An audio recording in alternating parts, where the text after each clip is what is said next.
when there's misconduct surrounding the employee or performance problems. Because if everything is fine and dandy and you need to demobilize an employee just because there's lack of work, but nothing has happened out in the field with that employee, well, there's nothing to document, right? But if it's just good practice and you save the agency a lot of, liability when you document whatever issue was out there in the field regarding misconduct or performance that at some point might trigger an EEO complaint for example, from the employee. It's just, to cover your bases and make sure you have supporting documentation in case the employee comes back saying, no, it was based on, my race or my age. Discrimination. So, yes, it's true they signed those conditions of employment, but that does not mean that we don't have further responsibilities towards, documenting whatever happens out in the field with regards to conduct or performance. It's good practice. It's needed if we need to take any action, and it will help us to defend ourselves, meaning the agency, if something were to be on the legal side. And I guess from an employee's point of view, signing that document doesn't forfeit all their rights. Exactly. Yeah, exactly. Signing that document does not mean that the agency is going to do with me whatever they want to do. It's just, further documentation to support an action will be taken against that employee because that condition of employment has other stuff in there, like I'm not going to misuse my card. I'm going to be available 24 hours. So we will use that as support for a termination based, for example, on misuse of a credit card, right? You misuse your credit card on X, Y, and Z dates. We'll have the documentation from the finance department, and then we'll have the conditions of employment to further support that you knew or should have known that misusing your credit card was not allowed. But it's no, and I understand that, and I understand the purpose of documentation on the good side and the bad side and everything. But I guess what I'm trying to better understand is because I even signed one of those conditions of employment when I took the IM CORE position, when I took the IMAC position and everything.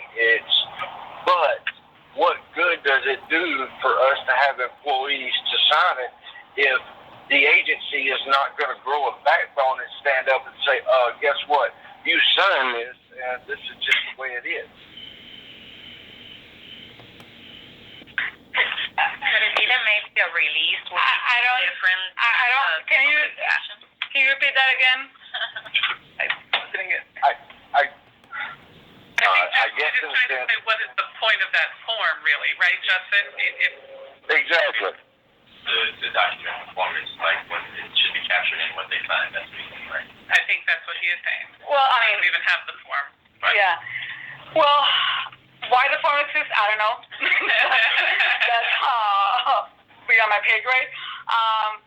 But that's reinforcement for the agency, to be able to take action.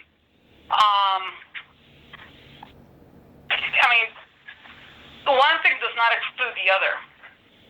It's sort of the difference between the form being an understanding and a legal document. Right. It's not a legal document. It's not a contract. So like setting expectations. or maybe letting them know that don't expect this to be a permanent job. Somehow, maybe. Yeah, at some point you're going to be released. Yeah. So the conditions of employment, you are really taking that position knowing what it entails. So that's, you've been warned, you as a reservist will be deployed at any point, at any time. You will need to be, whatever the conditions of employment say. You've been put a notice of what your job entails, but that doesn't mean that's going to be exclusive of what's in there. Very similar to the question early on about the policy and who is responsible for knowing the policy, right? I mean, it's that it exists and you have a responsibility to follow that to the best of your ability, but it also gives us a way to say you should have known because us. Right, exactly. We told you Yeah. in this moment. Yeah. And just because that document exists doesn't mean that we're going to act arbitrarily or capriciously, you know? We need to be careful with that because, yes, that document exists, and yes, you can demobilize, for example, a reservist at any point in time in the deployment, and it states that on that condition of employment, but usually there's something behind that demobilization, right? And that's where we need to be wary of. I'm not saying don't demobilize an employee if you need to. I mean, that's your decision. That's not ER's decision. But just make sure that there's no baggage with that demobilization that we need to be aware of or need to be documenting. That's all I'm saying. Hey, this is Roxy. I just wanted to chime in really quickly and say that just like you said with the conditions of employment, it's all encompassing that you could be let go at any time.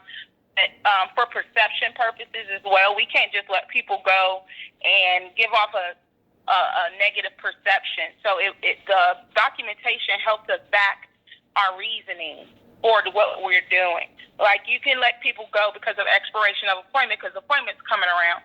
But if you're going to terminate someone, it's best to have some type of documentation as to why, because people are quick to pull out and go to EEO, and it may be a real reason. So it's better to have that documentation than not.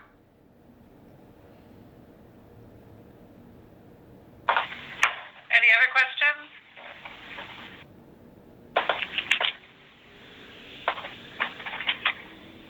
No? Anyone in the room? Yeah, this was great information, Pat. Thank you. You're welcome.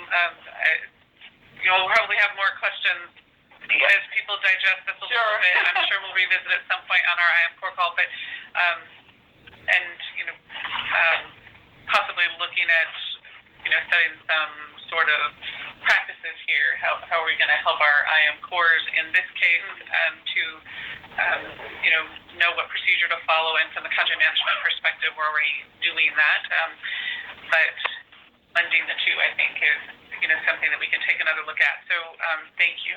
You're welcome. For all of this, a great resource for us. So just to recap for everybody then, I did hear that you are available to the IM Cores. Yep. But your preference would be that they reach out to us to work through us to get to you. If we need to involve everybody in a conference call, for instance, we can certainly do that. But IM Cores, those of you on the phone, make sure that if you are handling any of these conduct or performance issues in the field, that you notify cadre management first for awareness, and then if we need to really take action and get involved, we will. And Pat is our best friend at Labor and Employee Relations that we work with very, very closely and often. So thank you for that. To make sure that we're treating people fairly and following procedures to address performance issues, and then including the disciplinary actions up to termination if necessary. But if there are no other questions on the phone, we're going to end the call. We'll let Pat go. And if you do have some questions for those IM Cores on the phone, shoot them to KJ afterwards, because we can get back in touch with Pat or any of our other resources to address your questions. KJ, did you still want to hold the IM Cores to follow up since we missed our brief outs this week, or 2:30? Did you have a plan for that? Just want to go over the numbers real quick. Okay, so what we are going to do is just keep the IM Cores on the phone then for a quick update on the IM Core program, and anybody who is not in our IM Core program